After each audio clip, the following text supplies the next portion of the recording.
जरा सोचो तुम इतने खूबसूरत हो जाओ कि घर से बाहर निकलते ही लड़कियों का जमावड़ा लग जाए और तुम्हारी खूबसूरती को संभाल पाना उनके बस की बात ही ना हो। कुछ ऐसा ही होता है हमारी आज की कहानी में। कहानी की शुरुआत होती है मास परिवार से, जो पिछली कई पीढ़ियों से सबसे सुंदर इंसानों में से थे। लोग उनकी खूबसूरती की वजह से उन्हें बेहद पसंद करते थे और यही उनके पैसे कमाने का तरीका था। उनका सबसे बड़ा बेटा ओकिस एक टिकटॉक स्टार है। उसके दिलकश चेहरे की वजह से उसके करोड़ों फॉलोअर्स थे। इसके अलावा वो आम लड़कों की लड़कियों से सेटिंग करवाने में भी मदद करता था। उसका बाप पार्कर भी अपने समय में हद से ज्यादा खूबसूरत था, जो आए दिन लड़कियों का दिल तोड़ता था। उसने 1200 से ज्यादा लड़कियों को डेट किया था और आखिरकार उसे अपने बच्चों की माँ मिल गई। उसकी माँ भी काफी खूबसूरत थी, लेकिन थोड़ा आदमियों की तरह। अबे इसकी तो मूछें भी हैं। उनका छोटा बेटा कुलीन घर में सबसे ज्यादा सुंदर है। पूरे परिवार को अपनी खूबसूरती पर नाज था, लेकिन कुलीन चाहता था कि वो एक आम जिंदगी गुजारे। वो अक्सर सोचता था कि अगर वो थोड़ा कम सुंदर होता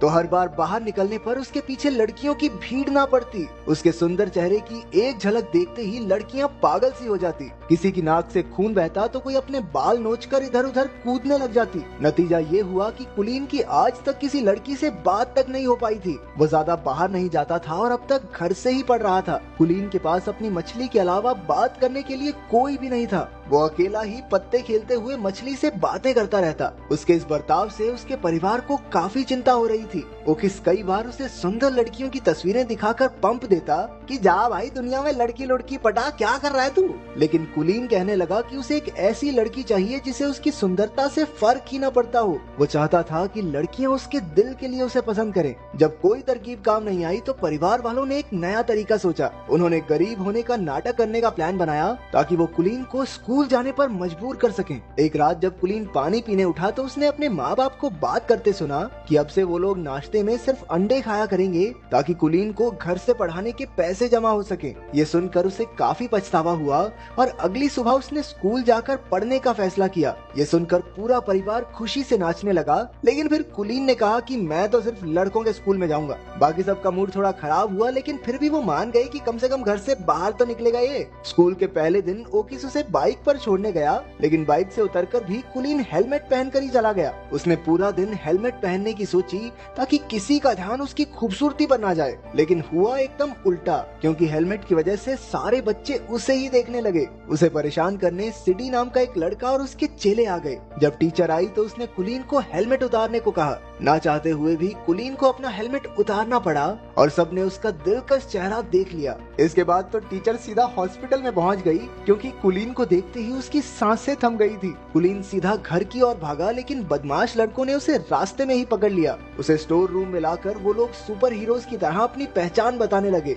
ये तीनों पिछले 3 साल से स्कूल में पढ़े थे, क्योंकि सिडी को बस बीबीएम स्कूल की सबसे सुंदर लड़की अमेंडा के साथ ही पार्टी में जाना है। अमेंडा सिर्फ सुंदर लड़कों की बात ही सुनती है, इसलिए उन्होंने कुलीन को अपना डाकिया बनाने की सोची। फिर उन्होंने कीबो नाम के एक शरीफ लड़के को धमका कर उसका साथी बना दिया। कुछ देर बाद कुलीन प्रिंसिपल के पास इन बदमाश लड़कों की शिकायत करने पहुंचा। प्रिंसिपल बेचारा खुद ही अपने बेटे की वजह से परेशान था। वो उल्टा कुलीन से ही कहने लगा कि लड़की पटवा दे भाई इस बावड़ी मूंछ से, ताकि जल्दी से जल्दी स्कूल को छोड़ के जाए। उस रात कीबो और कुलीन ने अगले दिन ये काम करने का फैसला किया। कीबो के रूप में एक अच्छा दोस्त पाकर कुलीन को काफी खुशी हुई। अगली सुबह वो दोनों बीबीएम स्कूल पहुंचे, जहां उन्हें देखते ही लड़कियां चिल्लाने लगी, ये हेलमेट वाले लड़के को बाहर निकालो, पता नहीं कितना बुरा दिखता होगा। सभी लड़कियों ने मिलकर कुलीन को हेलमेट उतारने पर मजबूर कर दिया। जैसे ही उसने हेलमेट उतारा, पूरे स्कूल में तहलका मच गया। कुछ घंटों बाद तो टीवी पर खबर आ रही थी कि कुलीन की वजह से लड़कियां पागल हो रही हैं। किसी की नाक से खून बह रहा था तो कोई इधर उधर उल्टी फुल्टी हो रही थी। स्कूल की सबसे खूबसूरत लड़की अमेंडा को भी उसे न्यूज पर देखते ही उससे प्यार हो गया। उसने ठान लिया कि कुलीन को अपना बनाकर ही रहेगी। जब खबर चारों ओर फैल गई तो हजारों की तादाद में लड़कियां कुलीन के घर के बाहर इकट्ठा होने लगी। उसके परिवार वालों ने घर में एंट्री के लिए टिकट बेचकर पैसा कमाना शुरू कर दिया। जब कुलीन ने छिपकर ये सब देखा तो उसे समझ आया कि उसके परिवार ने ही उसका इस्तेमाल किया है। जब उन्होंने उसे कॉल करके घर पर वापस बुलाया तो कुलीन ने लौटने से साफ इनकार कर दिया। और तो और इतनी सारी लड़कियों की वजह से अपनी मछली की बुरी हालत देखकर उसका दिल और टूट गया। अब वो एक बिल्डिंग की छत पर उसे ढूंढ रही लड़कियों से छुपता फिर रहा था। अचानक एक लड़की ने पीछे से आकर कहा, छलांग वलांग मारने का तो प्लान नहीं है ना तुम्हारा?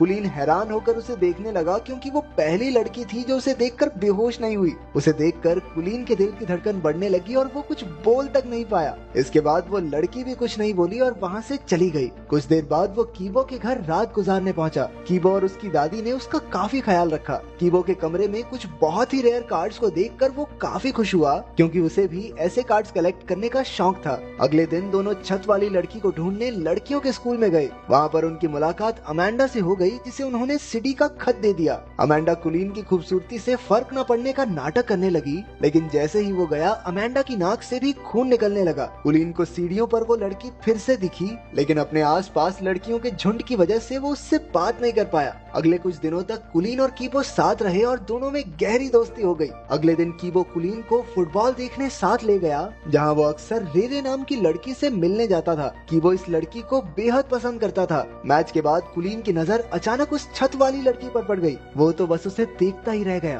तभी कीबो ने आकर उन्हें मिलवाया और कहा कि उसका नाम रेरे है। तब जाकर कुलीन को पता चला कि कीबो भी इसी लड़की को पसंद करता है। रेरे और कीबो काफी अच्छे दोस्त थे और उन्हें साथ देखकर कुलीन को जलन होने लगी। वो रात को ठीक से सो भी नहीं पाया क्योंकि उसे समझ नहीं आ रहा था कि वो करे क्या। आखिरकार उसे याद आया कि उसका भाई ओकिस भी तो लव गुरु है, उससे मदद मांगनी चाहिए। अगली सुबह कुलीन को अपने सामने देखकर ओकिस की तो आंखें भर आई। वो कुलीन को लड़कियों से बात करने में कब से मदद करना चाहता था। अब तक कुलीन ने अपने परिवार को भी माफ कर दिया था क्योंकि अगर वो बाहर न जाता तो रेरे से उसकी मुलाकात भी न हो पाती। फिर दोनों भाई सामान लेने गए, जहाँ ओकिस ने बताया कि कुलीन उस लड़की को कैसे पटा सकता है। कुलीन ने बिल्कुल वैसा ही किया, लेकिन उसे एहसास हुआ कि वो रेरे को उतना नहीं जानता जितना कीबो जानता है। लेकिन वो फिर भी हार नहीं मानना चाहता था। एक दिन अमेंडा ने लड़कों के स्कूल में आकर कुलीन को अपने जन्मदिन की पार्टी का न्योता दिया और साथ साथ एक फोन भी थमा दिया कि बाबू मुझे इससे कॉल करना, ठीक है। फिर शाम को कीबो, कुलीन और रेरे घूमने गए।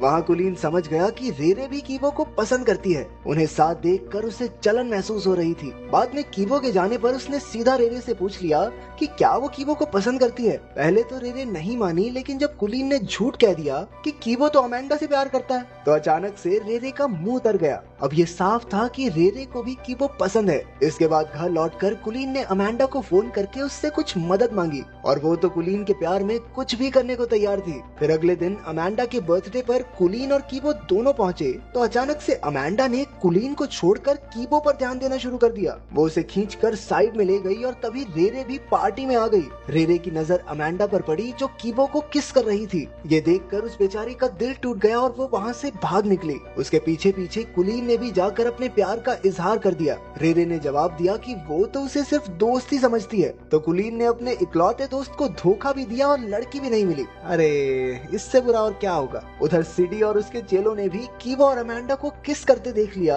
और उन्होंने गुस्से में कीबो की जमकर धुलाई कर दी। कुलीन दूर खड़ा देखता रहा, लेकिन कीबो को बचाने की उसकी हिम्मत नहीं हुई। बाद में वो कीबो को घर ले आया। अपने दोस्त को दर्द से कराहता देख कुलीन को एहसास हुआ कि उसने बहुत बड़ी गलती कर दी है। उसे अपने किए पर बहुत पछतावा हो रहा था और आखिरकार उसने सारी कहानी कीबो को बता दी। इस धोखे से कीबो हैरान रह गया। वो कहने लगा कि अगर उसे पता होता कि कुलीन भी रेरे को पसंद करता है तो वो खुद ही पीछे हट जाता, लेकिन कुलीन के दिए धोखे के बाद से वो उसका दोस्त बनकर नहीं रहना चाहता। कुलीन पूरे 1 महीने बाद घर लौटा। उसने किसी से बात नहीं की और खुद को कमरे में बंद कर लिया। उसे अपने दोस्त की बहुत याद आती थी। घर पर उसकी माँ ने उसे उसकी मछली दी जो एकदम सही सलामत थी। अपनी माँ की बातें सुनकर कुलीन को एहसास हुआ कि लोग उससे कितना प्यार करते हैं। अब उसने फैसला किया कि वो कीबो को जरूर मना लेगा। अगली सुबह उसने रेरे को जाकर सब सच बता दिया। इसके बाद उसने कीबो के पास जाकर उससे माफी मांगने की कोशिश की तो पहले तो कीबो नखरे मारता रहा, लेकिन बातों बातों में कुलीन ने कीबो से बुलवा लिया कि वो रेरे को कितना प्यार करता है। बाद में पता चला कि रेरे फोन पर सब कुछ सुन रही थी।